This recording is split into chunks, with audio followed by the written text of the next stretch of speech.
Hi, I'm Tanya Lauer.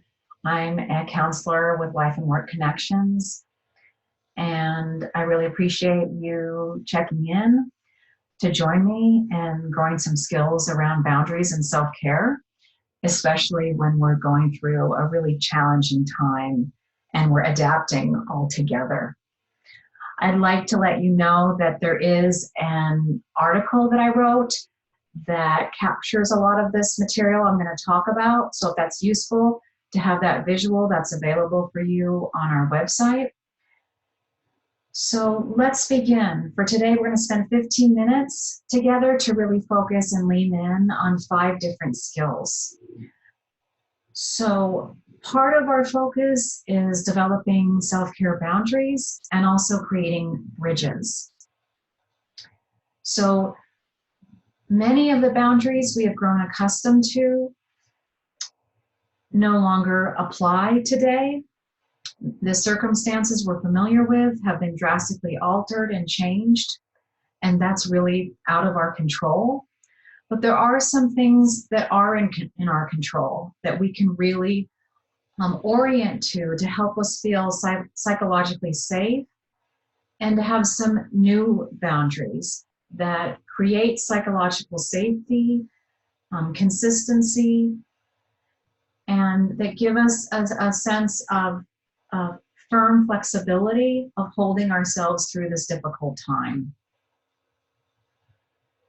So in this discussion, we're going to focus on boundaries with self-care.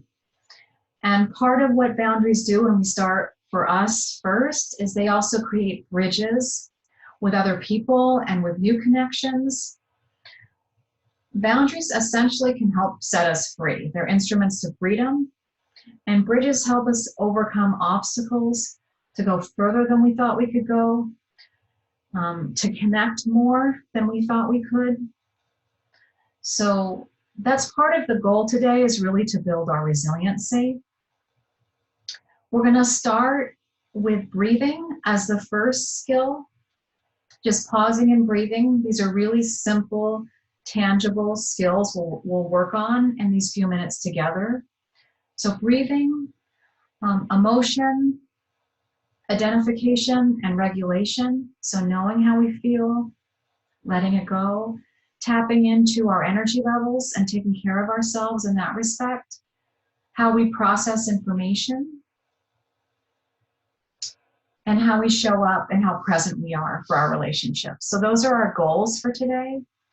So let's start with breathing. And it sounds really simple, but it's curious how we can spend days with not breathing deeply and fully, and how much better we feel if we just take a few minutes each day to fully breathe.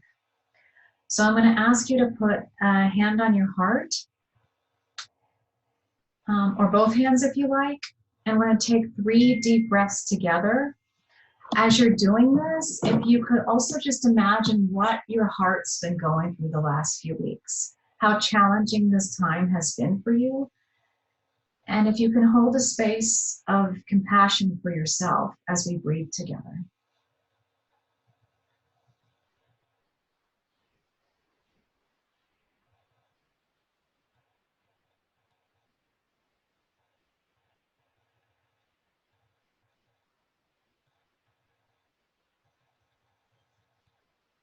Okay, thank you for doing that. I also just want to show you, I have one of these spheres to use to help to breathe. You can expand it and then close it. You can also count.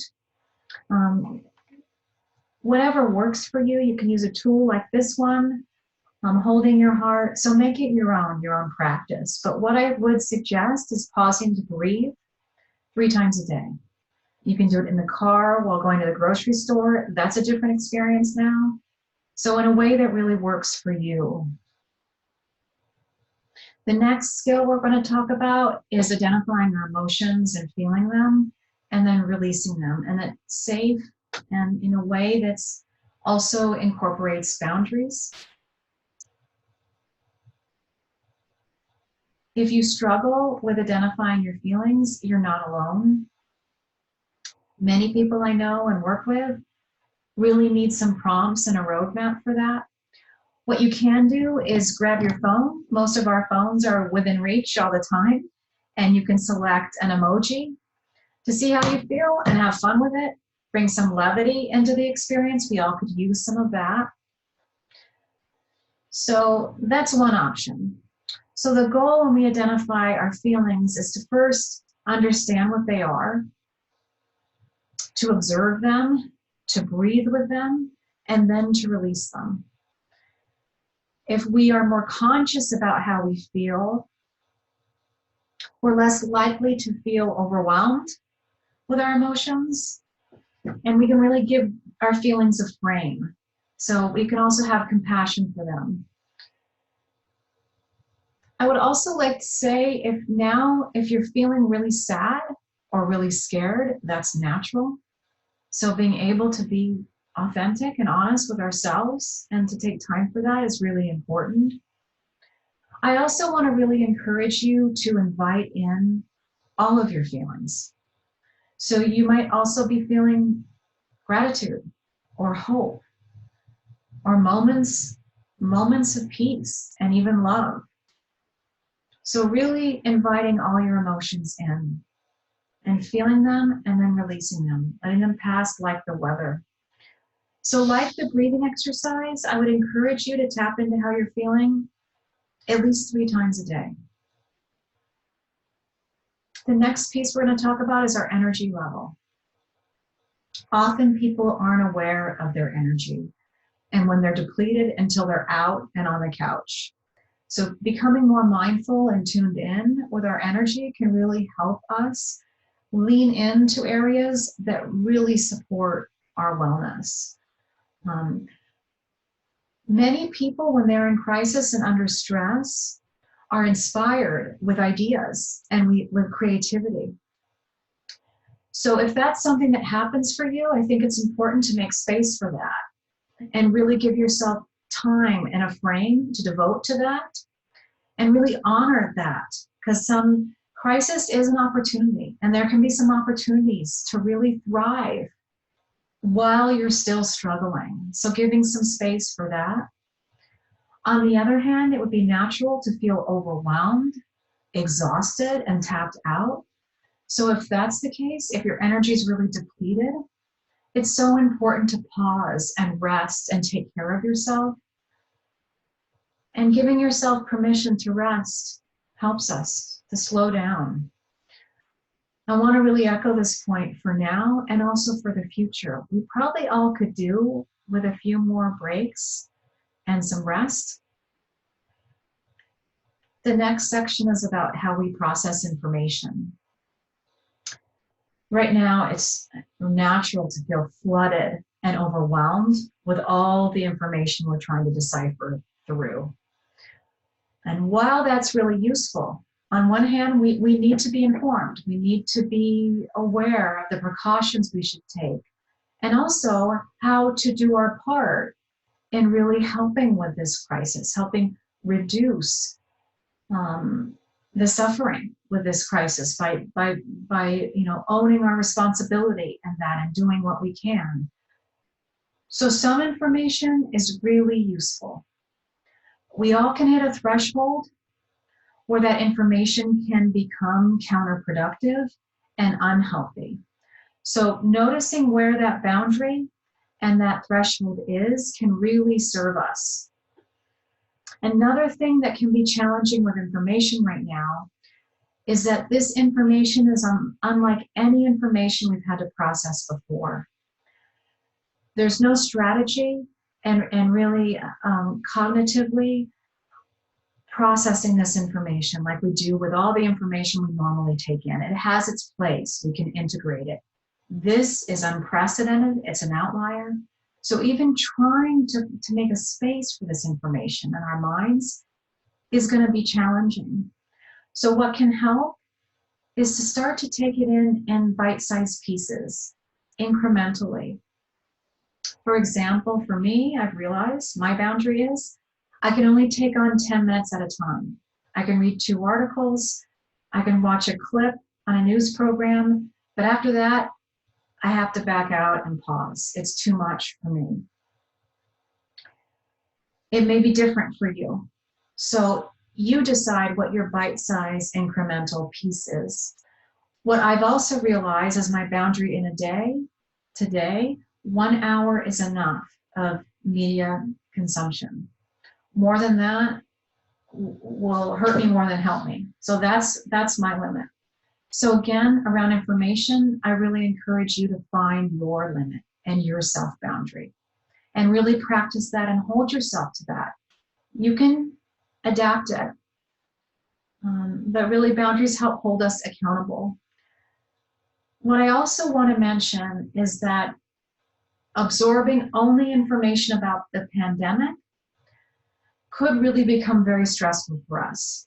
So it's so important to override and balance some of the potency and intensity of what we're consuming with information that feels safe, that maybe feels healing or gives us some relief. One example I'll give you is focusing on gratitude. When I imagine our helpers and heroes, what they're walking through every day, I feel so inspired. Focusing on them is something that really gives me a sense of inspiration and safety. Focusing on gratitude for all the people that have supported me and my family, and all the support and all the service that we can be a part of through this time, I feel incredible gratitude. So that's something that feels safe for me. So that kind of information, sidewalk messages, images of animals that help us all feel better. Speaking of animals, we can also have safe experience to override all this information that's coming at us. My dog has never gotten so many walks during the week. I'll tell you, he's really grateful, but for me, getting outside, seeing the sky, the sunsets, the smell of spring, orange blossoms, it's really incredible.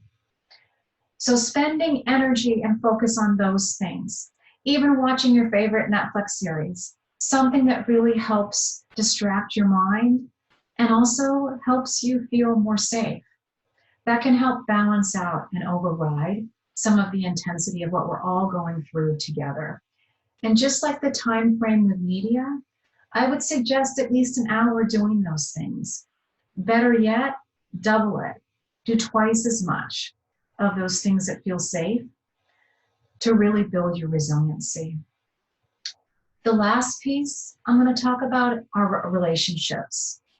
We're going to have ongoing sessions in this series, and we'll keep talking about relationships and boundaries. For today, I just want to talk about the importance of presence. Right now, it's so easy to get distracted with all the text messages, with updates, with meetings on top of meetings. So really being here now, really being present with your colleagues in your Zoom meetings, really being present in your personal relationships with your husband, your wife, your partner, your son, your daughter, really seeing them, hearing them, being with them now. So that's a practice, that's a self-boundary, a focus that's so important for our resiliency. And I'll tell you right now, this has been a really dark time. Really heavy. And I don't need to say that. We all feel that together, but we know this. Something that's also really clear and evident is there's so much light and so much connection. What I'm hearing is people are communicating more deeply, sharing more appreciation, finding ways to connect that they never have before. So what we're doing is we are building bridges together and finding new connections. And that's our safety. That's our healing through this. That's our resiliency. So my hope is that we can keep practicing these skills together and that we're not alone with this. So just to recap the skills we've talked about today, I'll run through them. The first one was creating time and a frequency, a number, to pause and breathe every day. The second, we talked about how to identify and regulate our emotions.